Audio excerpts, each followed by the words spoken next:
RRI plus. So I'm trying to say something about the overall situation in which RRI functions. And I will be a bit more specific about that. Another brief remark before I get into my presentation. Over the last year or so, I realized that actually I worked on responsible research and innovation before the term existed, because in 1981 I defended a PhD thesis on the social responsibility of chemists. It's in the midst of the past at the moment, but I will actually use some of the findings of that PhD thesis in my presentation, and it will actually be hopefully be published in a journal later this year. So, to start, why are we here? People have, well, we are here because we are invited and we like the idea of contributing and interacting. But basically, the whole project is related to the fact that the European Commission is drawing on this term, is pushing to get it implemented, and I added nudging, which is a newly fashionable term as well. But you could say, well, if you take René van Schokberg's paper, he isn't here yet, about linking up RRI to European values. So he isn't pushing that, but he said, okay, look, you could use it. This is interesting. And that's one of the ways of nudging other actors to do something here. But in principle, there is a bit of a top-down dynamic. And that's unavoidable, you say, if you want to have a bit of change. But otherwise, there is a variety of actors who are now linking up with RRI, partly because it is itself somewhat fashionable. You can see funding agencies in various countries, some government agencies. And it's not just the philosophers and sociologists who have a new intellectual business opportunity here. It also applies to myself, although I don't need the business opportunities anymore now that I'm retired, but I still like to follow them up. So, there is a variety of actors, and that implies that it's not just the European Commission and its Horizon 2020 program. It's a multi-level phenomenon. RRI is actually an umbrella term. It doesn't have a definite meaning at the moment. And underneath that umbrella term, lots of things can happen. And I call them governance arrangements and practices. And that's the sort of duality that will be not just part of my presentation now, but also part of our discussions, I suppose. And I tend to distinguish three different levels: the level of overall policy, societal discourse, the level of institutions and arrangements, and I mentioned already funding agencies, and the practices, ongoing, evolving. It could be scientists, industrialists, civil society actors. I'm actually not talking about them later on, but it's interesting that as soon as you talk about transparency and accountability of actors involved in science and technology, that also then includes a sort of responsibility from the other side, civil society actors, who actually have to ask for accounts and push some of these other actors in order to be responsible and responsive. So this is the three different levels. There's interaction between the levels. That's actually, I think, where important dynamics occur, and that will be visible occasionally in my presentation. And then, not in the three levels, but at the back as a backdrop, broader context, secular changes. You can't read it very well, but I'll try to read the bottom line so that you can still hear it rather than see it. Recontextualization of science in society. It's a bit of a jargon term, this recontextualization. The thrust is clear. Science is involved in all sorts of ways, and also society is involving itself in science. But also, interestingly, the unwillingness to accept every new technology. Although there's lots of enthusiasm, there's also some overall notion of concern. The new is unknown, and there might be all sorts of things hidden in the unknown. So perhaps we should be a bit careful. I'm actually quoting ideas from focus groups about these issues that happened in Norway. Here you have a sort of overview, and there's a pointer somewhere, doesn't matter anything, because it's really what I was saying. So what was on the map a few years ago is still on the map, but it's not so visible in the general discussion now, this code, but also very general ideas about progress through science and technologies. The meso levels, where you see new roles emerging. I mentioned funding agencies, a Dutch program, societal responsible innovation. This notion of extended impact statements, which is in some of the halls of the EU. Codes of conduct that branch organizations also come up with. There are consortia which have ELSA as an integral part. Think of the Human Genome Project, some programs in nanotechnology. There is this work that we've been doing on constructive technology assessment at the level of sectors and domains.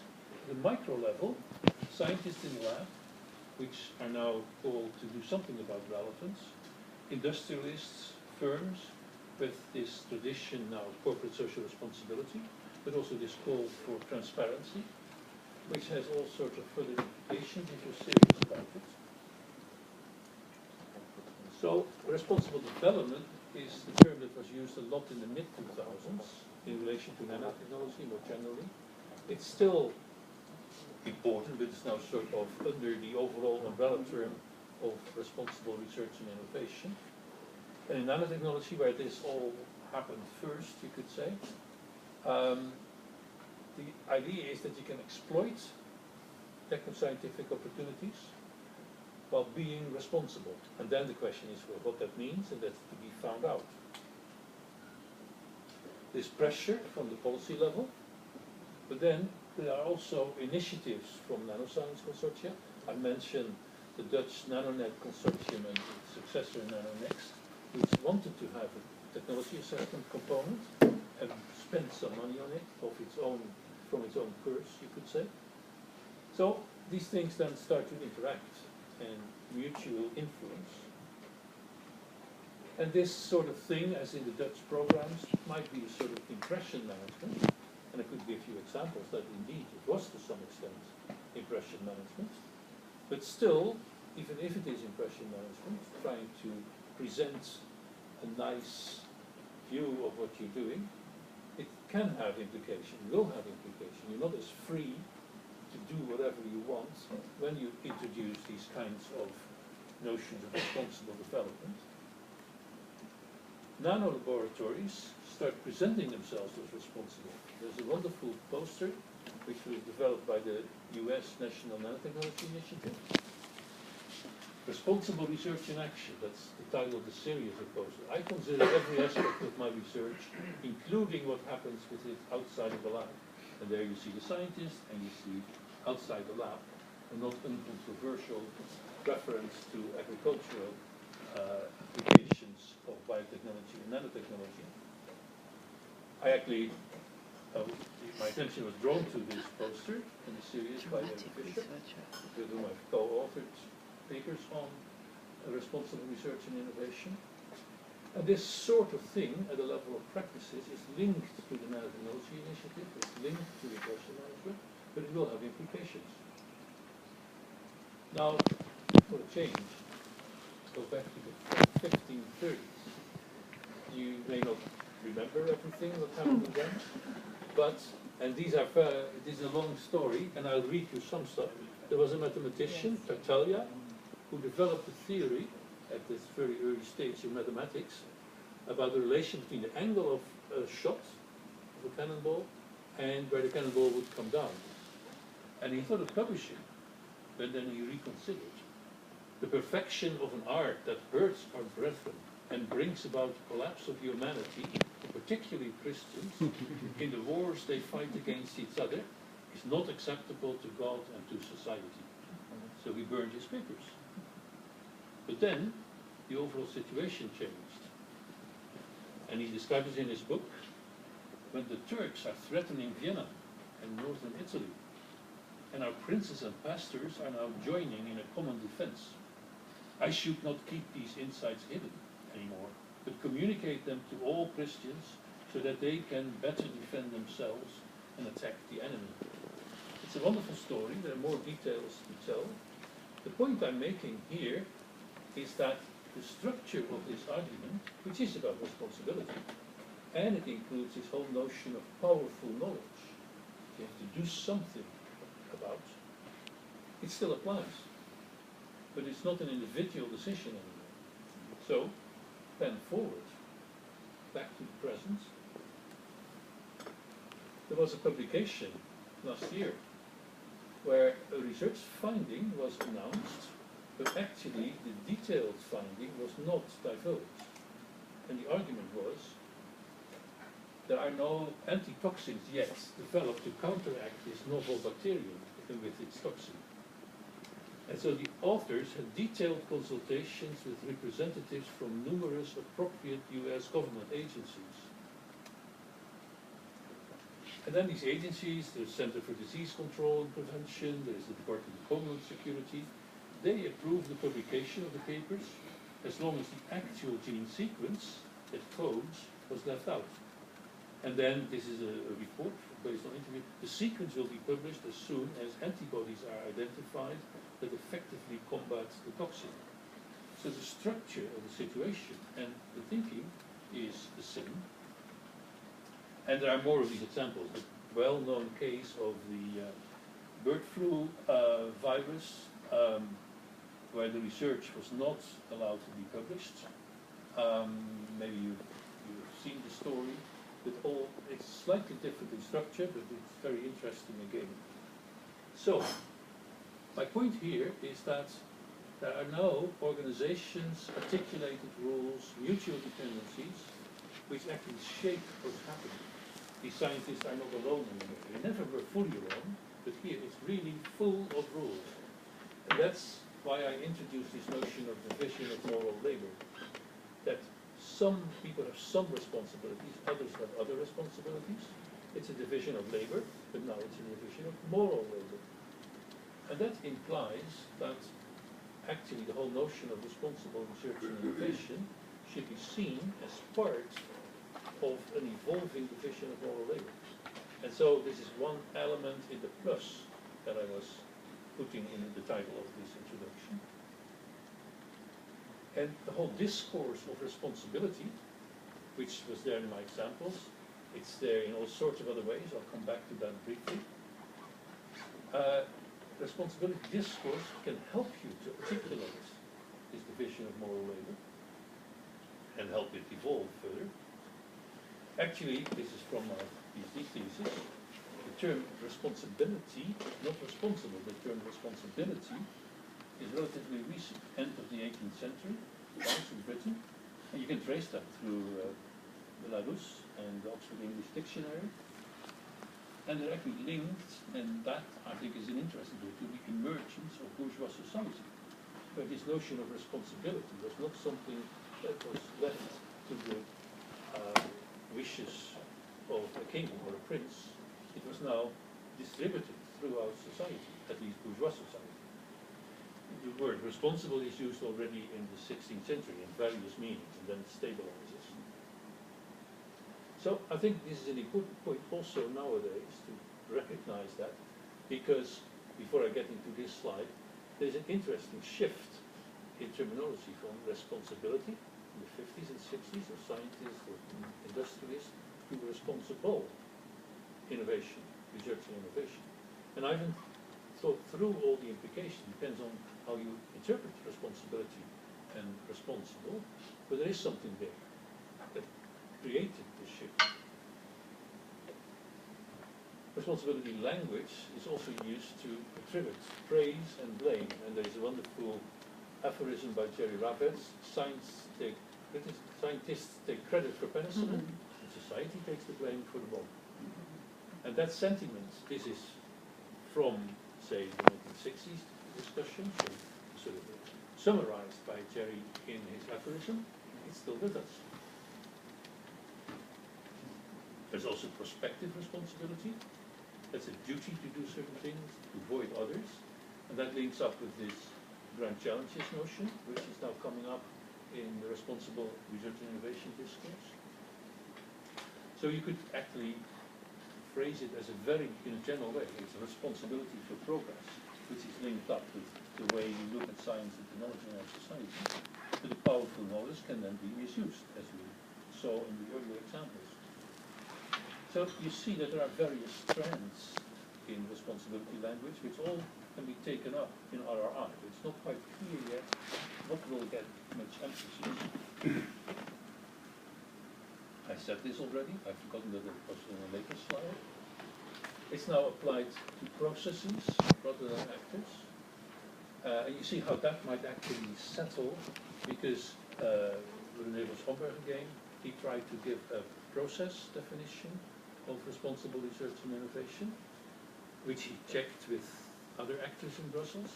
Then it appeared in a publication, and this is not an officially stipulated definition, but it actually is referred to all the time. If people need a characterization of ROI, then they refer to this characterization that René wrote up, and so it gets a certain status, which will then have influence. And that's one process which occurs, which I want to keep you in mind.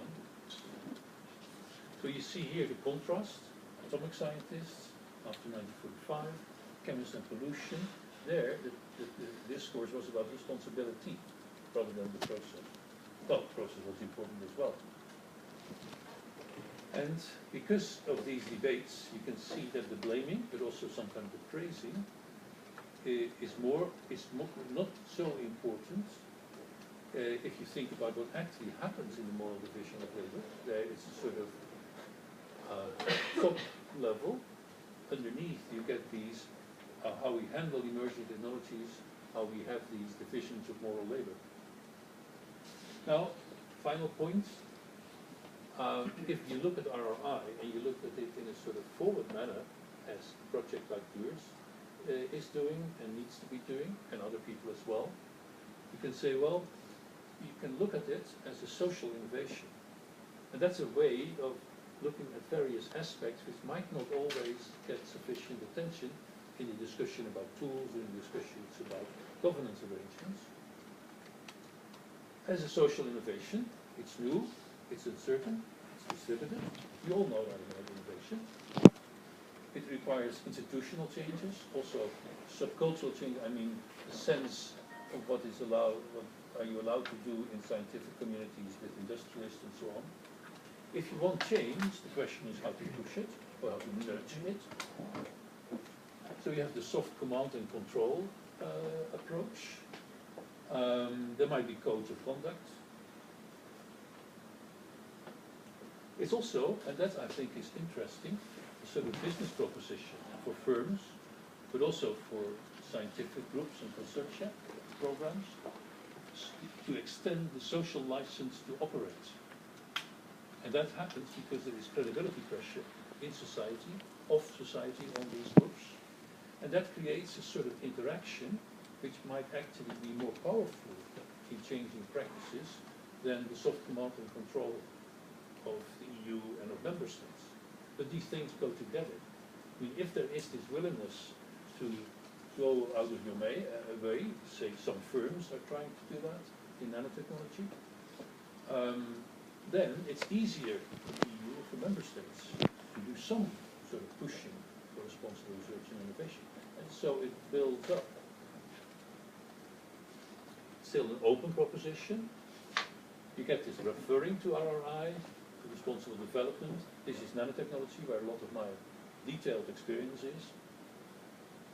So more generally also new technologies. You see that, for instance, again in nanotechnology, that there is a request to say that you will conform to the code, and that's the way how it's implemented. And in this way, the social innovation of RRI becomes specified. But specification is always, to some extent, a reduction. So it's interesting to see what sort of reductions seem to emerge. There is often reference to utilitarian ethics, This is a definition from the National Nanotechnology Initiative in a review report, midterm review. Maximize positive contributions, minimize negative consequences. That is a very strong sort of liberal view, not just the utilitarian ethics. There is also reference to identity and duty and norms. But this is the sort of minimal version, which I call neoliberal here. If you avoid causing harm, then everything is okay. You may do what you want. There is also, this is specifically for technology, these other two are very general, what I call a narrative of containment. So, keep the hazards at bay, keep the technology, as it were, enclosed, behind fences, then there is no problem. And I could give you again, I mean, if you think of recombinant DNA, release in the environment of GMOs, then the whole thing is how to contain it. And that can be used as a metaphor for general issues of new technology in society.